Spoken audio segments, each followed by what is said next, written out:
اورحان غازی عثمانی ریاست کا پہلا سلطان جس نے بورسا فتح کیا اور اسے اپنی ریاست کا نیا دارالحکومت بنایا، جس نے نیکیا اور نیکومیڈیا جیسے بڑے قلعے اور شہر فتح کیے جو بازنطینی سلطنت کے لیے اہم مراکز تھے۔ اسی کے دور میں عثمانیوں نے پہلی بار یورپ میں قدم رکھا اور یورپ کا علاقہ گیلیپولی فتح کیا۔ وہ ریاست جس کی بنیاد عثمان غازی نے رکھی تھی، اس کو صحیح معنوں میں اسی نے سلطنت میں تبدیل کیا۔ بیوروکریٹک نظام سے لے کر پہلی عثمانی کرنسی تک اور پہلی منظم فوج ینیچری کی بنیاد سے لے کر دینی اور دنیاوی تعلیم کے مراکز تک، یہ سفر سلطان اورحان غازی نے کیسے طے کیا؟ وہ کون سی حکمت عملی تھی جس نے ایک چھوٹے بے لیگ کے سردار کو بازنطینی سلطنت کا بھیانک خواب بنا دیا؟ یورپ میں عثمانیوں کا پہلا قدم کیسے ممکن ہوا؟ اور سب سے اہم بات، عثمان غازی نے اورحان کو ہی اپنا جانشین کیوں چنا جبکہ اس کے دوسرے بیٹے بھی تھے؟ آج کی اس ایپیسوڈ میں ان سوالوں کے جواب مکمل تفصیل سے جانیں گے، تو پلیز سبسکرائب۔ دوستو، اس کہانی کا آغاز ہوتا ہے عثمان کے آخری دور سے۔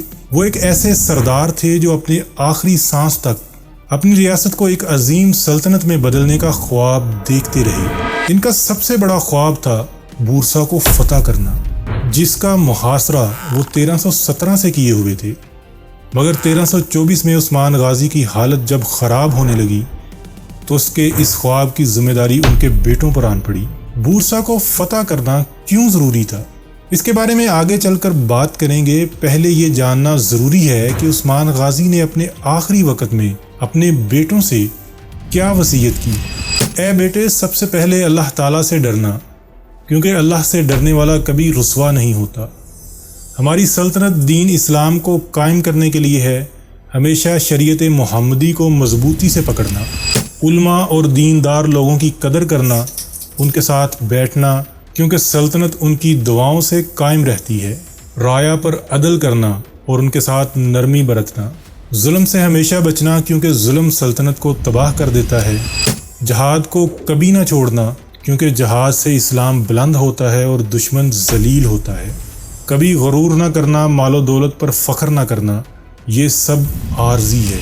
میری جان، میرا مقصد اسلام کی خدمت اور دین کا پرچم بلند کرنا تھا۔ تم بھی اسی راستے پر چلنا اور ترک قبائل کو ایک رکھنا۔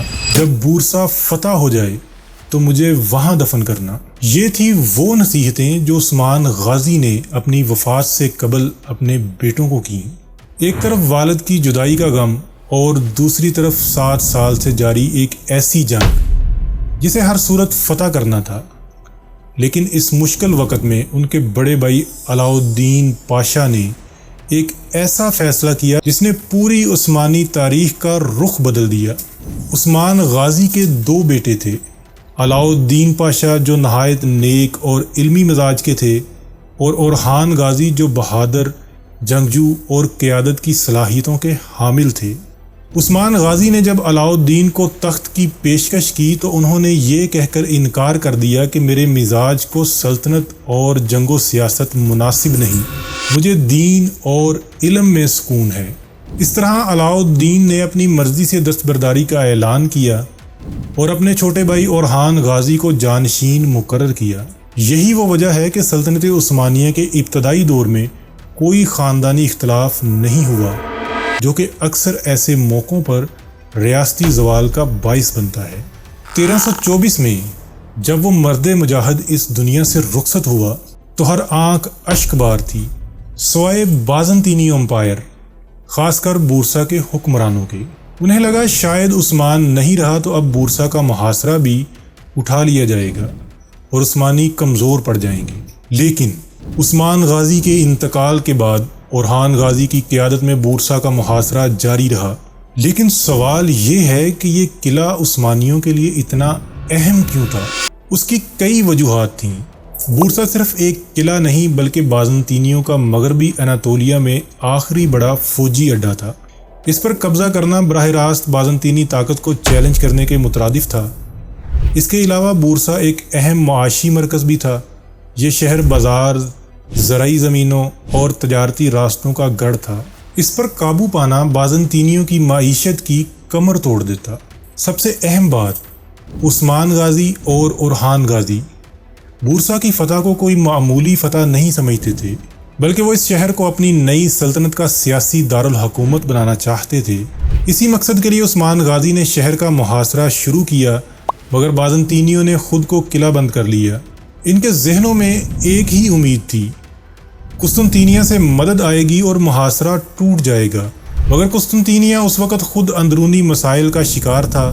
اس پر مزید ستم یہ ہوا کہ عثمانیوں نے پہلے ہی وہ تمام راستے بند کر دیے تھے جہاں سے امداد کی امید کی جا سکتی تھی۔ مگر بورسا بھی ہار ماننے کو تیار نہیں تھا۔ کئی بار بورسا کے لوگوں نے شہر سے باہر نکل کر محاصرہ توڑنے کی کوشش کی، مگر وہ کامیاب نہ ہو سکے۔ یوں ہی وقت گزرتا گیا اور آخر کار 9 سال بعد جب شہر میں خوراک اور پانی کی شدید قلت پیدا ہو گئی تو اورحان غازی نے ایک پیشکش کی، اگر شہر ہمارے حوالے کر دو تو کسی کو کوئی نقصان نہیں پہنچایا جائے گا۔ بورسا کے گورنر نے اس پیشکش کو قبول کیا اور 1326 عیسوی میں اورحان غازی ایک فاتح کے طور پر شہر میں داخل ہوا اور اس طرح اپنے والد کا خواب پورا کیا۔ اپنی فتح کی خوشی میں اورحان نے سب سے پہلے اپنے والد کی وصیت پوری کی۔ اس نے عثمان غازی کا مقبرہ بنوایا اور ان کی وصیت کے مطابق ان کے جسد خاکی کو عارضی طور پر رکھے گئے مقام سوغوز سے نکال کر بورسا کے اسی مقبرے میں دفن کیا۔ آج بھی یہ مقبرہ عثمان غازی تربسی کے نام سے موجود ہے۔ یہ مقبرہ ایک تاریخی اور سیاحتی مقام بھی ہے۔ بورسا کی فتح ہی وہ موڑ تھا جب عثمانی ریاست ایک سلطنت میں تبدیل ہوئی، کیونکہ اس فتح کے بعد بازنطینی اور ان کے حریف قبائل سمجھ گئے کہ اب عثمانیوں کو گرانا آسان نہیں رہا۔ شہر کو حاصل کرتے ہی اپنے بھائی علاء الدین کی ذہانت سے فائدہ اٹھاتے ہوئے اورحان نے انہیں اپنا وزیر اعظم بنایا۔ علاء الدین پاشا نے عثمانی قبائلی نظام کو سلطنت کے نظام میں تبدیل کرنے میں اہم کردار ادا کیا۔ یہ علاء الدین ہی تھے جنہوں نے سلطنت کا ابتدائی انتظامی ڈھانچہ اور قوانین تیار کیے۔ اس نے مختلف سرکاری اہلکاروں کے لیے مخصوص لباس مقرر کیے، جس کا مقصد ریاستی شناخت اور نظم کو فروغ دینا تھا۔ اس کے مشورے سے عثمانی دور کے پہلے سکے جاری کیے گئے۔ اس نے محصولات یعنی ٹیکسز کا منظم نظام نافذ کیا اور زمینوں کا اندراج شروع ہوا۔ علاء الدین نے اورحان کو مشورہ دیا کہ یہ رضاکارانہ فوج ناکافی ہے، ہمیں ایک ایسی مستقل تنخواہ دار فوج چاہیے جو صرف سلطنت کے لیے وقف ہو، اور یہیں سے دنیا کے سب سے منظم فوجی دستے ینیچری کی بنیاد پڑی۔ اس کی ضرورت اس لیے پیش آئی کہ مفتوحہ علاقوں کو محفوظ رکھا جا سکے۔ دوسرا، اس سے پہلے جنگ کے وقت فوج مختلف قبائل سے لی جاتی تھی جو رضاکارانہ طور پر لڑنے آتی تھی اور جنگ کے بعد اسے ختم کر دیا جاتا تھا۔ سلطنت کی کوئی اپنی فوج نہیں تھی۔ اس کمی کو بامتے ہوئے اس نے سلطنت کی باقاعدہ فوج بنانے کا مشورہ دیا۔ علاء الدین پاشا ہی وہ شخص تھے جس نے عدالتوں کے قیام اور قاضیوں کی تقرری کی تجویز دی۔ ایک دفعہ علاء الدین نے اپنے بھائی اورحان سے کہا، بادشاہت صرف تلوار سے نہیں چلائی جا سکتی۔ اگر ہم صرف تلوار سے حکومت کریں گے تو لوگ ہم سے ڈریں گے، مگر اگر ہم عدل سے حکومت کریں گے تو لوگ ہمیں چاہیں گے۔ اورحان نے اپنے بھائی کی اس بات پر لبیک کہتے ہوئے قاضی مقرر کیے، عدالتیں بنائیں اور انصاف کو عام کیا۔ اس نے شہر میں مساجد بنوائیں جہاں اذانیں گونجنے لگیں، مدارس کھلے جہاں علماء اور طلباء علم کی روشنی پھیلانے لگے، بازار سجے جہاں مسلمان، عیسائی، یہودی تاجر ایک ساتھ تجارت کرنے لگے۔ بورسا کی زمین زرخیز تھی اور یہاں کی ریشم کی صنعت مشہور تھی۔ عثمانیوں نے اس صنعت کو منظم کیا۔ تاجر دور دور سے بورسا آنے لگے، شام، ایران، مصر، حتیٰ کہ اٹلی سے بھی۔ شہر ایک نئے دور میں داخل ہو چکا تھا۔ بورسا اب اسلامی تہذیب کا ایک مرکز بن چکا تھا۔ شہر کے انتظامات مکمل طور پر سنبھالنے کے بعد اورحان نے ارد گرد کے قصبوں اور چھوٹے قلعوں کی طرف پیش قدمی کی اور انہیں فتح کر کے اپنی ریاست میں شامل کر لیا۔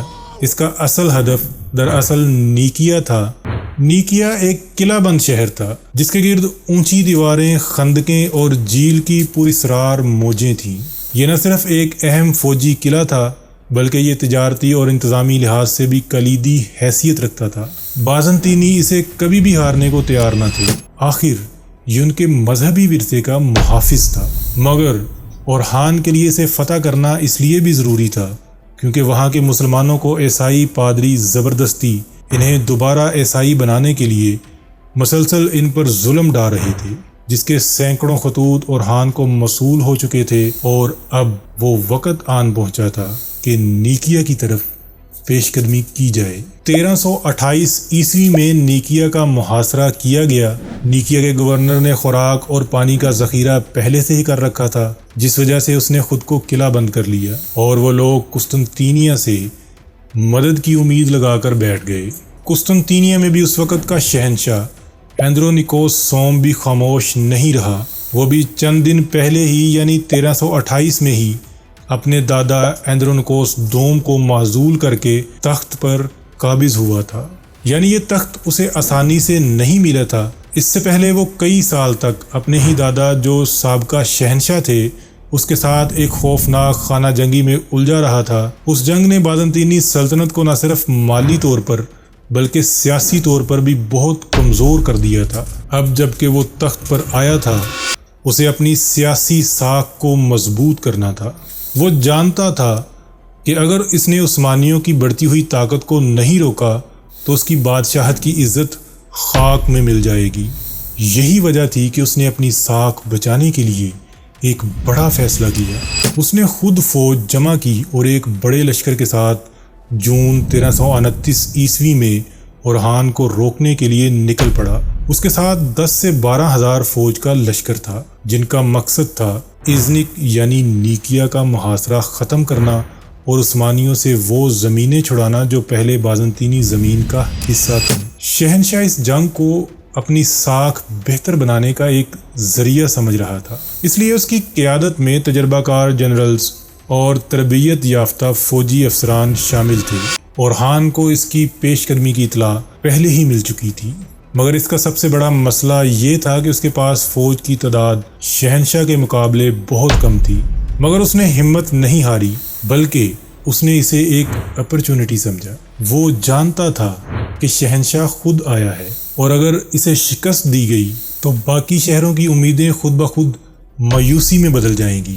یہاں اورحان نے ایک تاریخی فیصلہ کیا جس نے عثمانیوں کی تاریخ بدل دی۔ اس نے شہنشاہ کی افواج کو کھلی جنگ میں آنے پر مجبور کیا، ان کی سپلائی لائن پر دباؤ ڈالا اور جنگ کو پہاڑی علاقے میں لڑنے کا فیصلہ کیا تاکہ عثمانی سوار دستے فائدے میں رہیں۔ مگر شہنشاہ اس جنگ کو نیکیا کے قریب میدانی علاقے میں لڑنا چاہتا تھا۔ عثمانیوں نے شہنشاہ کے لشکر کو نیکیا کی طرف جانے والے راستوں میں روکا، چھاپہ مار حملے کیے۔ شہنشاہ کی فوج کو خوراک، پانی اور کمک کی فراہمی متاثر ہوئی۔ بالآخر وہ پلیکانون کی پہاڑیوں کے دامن میں رک گیا تاکہ وہاں سے آگے نیکیا کی طرف بڑھنے سے پہلے دفاعی پوزیشن لے سکے۔ اورحان نے پلیکانون کی بلندیوں پر پہلے سے قبضہ کر لیا تاکہ نیچے سے آنے والی فوج پر نفسیاتی برتری حاصل ہو، مگر شہنشاہ کو اندازہ ہو چکا تھا کہ اورحان انہیں پہاڑی علاقوں کے درمیان پھنسانا چاہتا ہے۔ وہ عثمانیوں کی روایتی چالوں سے آگاہ تھا، مثلاً چھاپہ مار جنگ، پہاڑیوں پر پوزیشن، نیچے حملے اور نفسیاتی دباؤ۔ شہنشاہ نے پہاڑ کے نیچے لشکر روک کر عثمانیوں کے نیچے آنے پر مجبور کرنے کی حکمت عملی اپنائی۔ کیونکہ بازنطینی فوج تعداد میں زیادہ اور بہتر روایتی صف بندی کی حامل تھی، اس نے سوچا شاید عثمانی براہ راست جنگ سے بچنا چاہیں گے اور بالآخر نیچے آئیں گے۔ یہ اندازہ غلط ثابت ہوا۔ عثمانی نیچے نہ آئے بلکہ اورحان نے بلندی پر دفاعی پوزیشن سنبھال کر دشمن کو تھکایا اور چند تیر انداز دستے تیار کیے جو جاتے اور تیر برساتے اور واپس آ جاتے۔ اس نے یہ عمل کئی بار دہرایا۔ اس طرح بازنطینی فوج پر نفسیاتی دباؤ بڑھنے لگا۔ شہنشاہ کی فوج کئی دنوں سے سفر کر کے تھکی ہوئی تھی۔ گرم موسم، بلند زمین اور سپلائی میں رکاوٹوں سے حوصلہ ٹوٹنے لگا اور عثمانی سوار دستے رات کے وقت خیموں کے قریب چھاپہ مار حملے کرتے